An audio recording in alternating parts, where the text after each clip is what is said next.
Nais ko din pong kumpirmahin ang sinabi ni Congressman Toby Chanco na ang pag-file ng impeachment complaint laban kay Vice President Sara Duterte ginamit na paraan ni Speaker Romualdez para mag-release ng pondo nila na naka-FLR or for late release bago mag-eleksyon.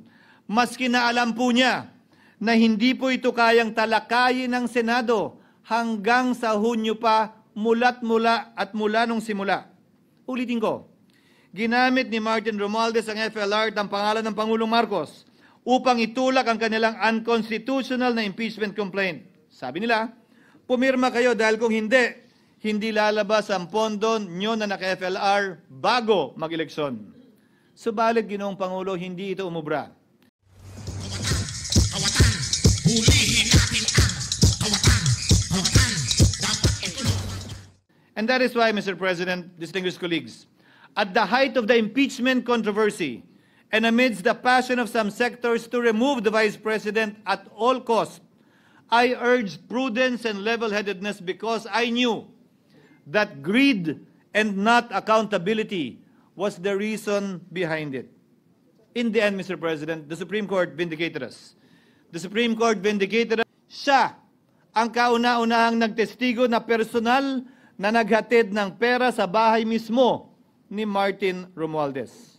Ang salaysay niya, Ginoong Pangulo, ay kumpirmasyon ng matagal nang isinisiwalat ni Congressman Chanco at Mayor Magalong kung sino ang ulo sa paglilimas sa kaban ng bayan na ating naririnig na rin. 13,803,693 with Congressman Saldico as proponent. For the record, ang binabanggit po nating Representative Elizaldico, siya po yung chairman ng House Appropriations Committee. Wala kaduda-duda yan. Ito nga, hirap na hirap silang banggitin pa yung isa sa mga mastermind nila dyan, si Saldico. Hirap na hirap pa silang banggitin. May isa pang mas mataas sa kanya? Hindi naman gagalaw yun kung walang...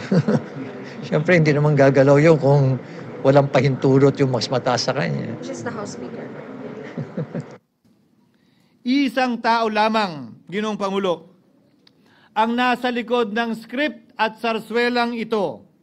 Siya ang dahilan ng kaguluhan, pagkakaaway-away, pagkakawatak-watak na ngayon yumayanig sa ating bayan, maprotektahan lamang ang sarili niya.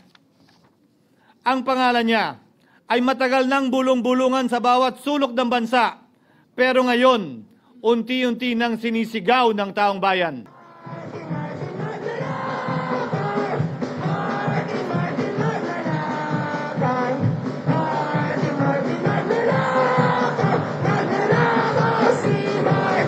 Pero Ginoong Pangulo, minamahal kong kasamahan, bakit tila sa Kamara, dito mismo sa Senado, at sa ilang media, ay hindi pa din nila kayang sambitin ang pangalan niya?